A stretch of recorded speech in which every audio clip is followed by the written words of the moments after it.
जावेद अख्तर गाने तो अच्छे लिख रहे, लेकिन वो क्या कहते हैं, मैं उनको बहुत बड़ा मक्कार मानता हूं। मेरे सबसे बड़े भाई के क्लासमेट थे अलीगढ़ में, मैं उनको बचपन से देख रहा हूं। उनकी मक्कारी क्या है, वो कहते हैं कि ए हिंदुओं, तुम मुसलमान जैसे मत बनो, तुम मुसलमानों को अपना जैसा बनाओ। तो आप क्या कर रहे हैं? कुछ काम आप भी लेंगे कि नहीं लेंगे? आपकी जिम्मेदारी है कि नहीं है? आप अपनी बीवी को, वैसे ये कोई निजी टिप्पणी नहीं है क्योंकि सार्वजनिक टिप्पणी की है इसलिए मैं बोल रहा हूं, उनकी बीवी भारत के सिनेमा जगत की बहुत बड़ी हीरोइन रही। कोई ऐसा नहीं था कि उनकी मूवी देखने के लिए पाकिस्तान से मुसलमान टिकट लेके आते थे और हिंदू नहीं जाते थे। इसी देश के लोगों ने बड़ा बनाया उनको, कई अवार्ड मिले उनको, लोगों ने सर पे बिठाया।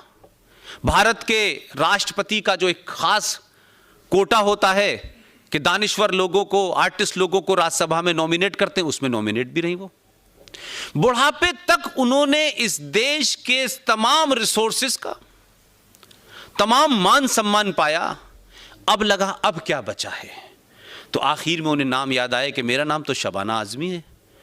तो आप आइकॉन बनी और उसके बाद आपने एक बयान दिया कि मुंबई में मुसलमानों को कोई मकान नहीं देता है। तो ये कहां, सड़क पे रह रही थी? ये जो मक्कारी है सैयद हामिद अंसारी से लेकर के शबाना आजमी तक, और अब तो एक नया चलन चला है कि 2015 में कुछ लोगों को डर लगा कि भाई डर लगता है अब तो, अपनी बीवी से बेडरूम में कहते हैं सुबह ही निकल चलना है यहां से। हमने कहा शायद चले जाएंगे, हमें बता दो कहां जाना है, टिकट भी हम दे देंगे, लेकिन गए नहीं।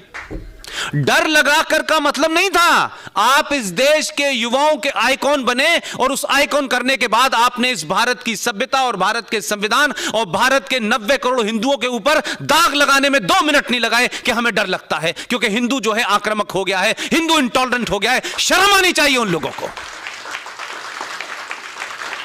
जो अपने किसी पॉलिटिकल एजेंडे के तहत, अपने किसी आका को खुश करने के तहत उनको डर की बात कही और इस देश में आपने एक 90% मेजॉरिटी के ऊपर सवाल खड़ा किया।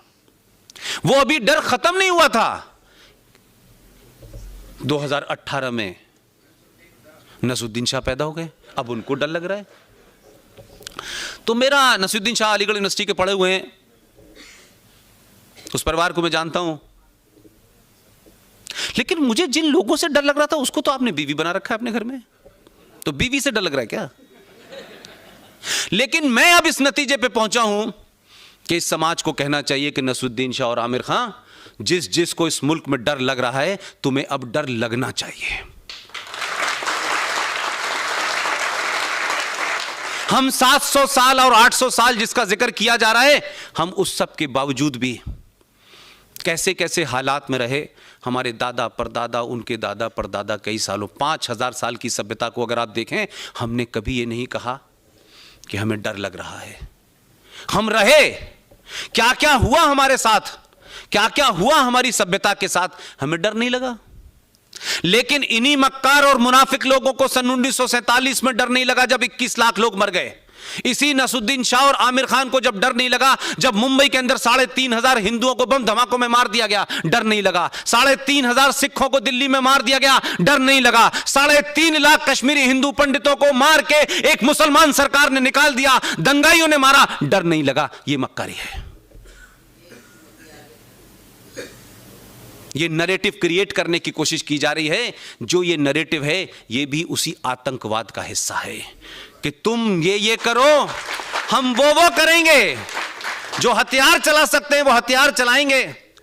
जो समाज में आइकॉन हैं वो डर पैदा करके उस पंचर जोड़ने वाले मुसलमान को डराएंगे कि तुम कल से पंचर मत जोड़ना, और हाथ में जो रिंच और पाना है उससे 2 लोगों को मार दोगे तभी तुम जीवित रह पाओगे। ये इस देश में एक कैलिब्रेटेड अटेम्प्ट है कि जो बात सोफिस्टिकेटेड अंदाज में नसरुद्दीन शाह और आमिर खान जैसे लोग कह रहे हैं, वही मक्कारी भरे अंदाज में हामिद अंसारी कह रहा है। वही इस देश में 3 जज निकल गए उनके रिटायर होने के बाद के। आप भाषण पढ़ेंगे आपको लगेगा इनको चीफ जस्टिस बना के इस देश ने एहसान नहीं किया, ये एहसान फरामोश निकले।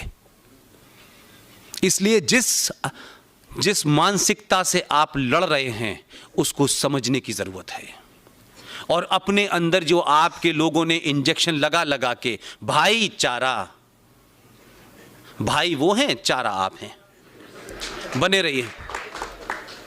ये जो स्लोगन है इसको नजरअंदाज करने की वजह से हमारे बुजुर्गों में, अगर उन्होंने कुछ गलतियां न की होती तो आज हम इस समस्या पे बात नहीं कर रहे होते, हम इस देश को कहां ले जाना इस पे बात कर रहे होते। हमारी समस्या यह है, इस जनरेशन की समस्या यह है कि हम इतिहास में इतना सब कुछ गलत करा हुआ है, इतनी चीजों को आपने दफन कर दिया है, हीरो को आपने विलेन बनाया है और विलेन इस देश के प्रधानमंत्री बने घूम रहे हैं। इसलिए संकट है। एक मोर्चा नहीं है आपके लिए। आपके टीचरों ने, आपके उस्तादों ने आपको सही हिस्ट्री नहीं पढ़ाई, आपके राइटर्स ने सही हिस्ट्री नहीं लिखी, लिहाजा आपकी जो नस्लें मौजूद हैं आज, उनको यह समझ ही नहीं आ रहा कि यह देश 1947 में था या 5000 साल पहले से था। यह देश भारत है, इंडिया है, हिंदुस्तान है क्या? 3-3 नाम है इसके। हम किसी एक नाम का नाम लेते हैं तो कुछ लोगों को लगता है ये कम्युनलिज्म है, उनको लगता है हिंदुस्तान कहने में ही सेकुलरिज्म है। तो एक नई ब्रांड आई, उन्होंने कहा इंडिया कहने में दोनों को करने लगेगा, हम इंडिया कहना शुरू कर देते हैं। तो हम किसी कंफ्यूजन का शिकार नहीं है, बल्कि हम डेलिबरेटली सच को सच कहने से डरते हैं।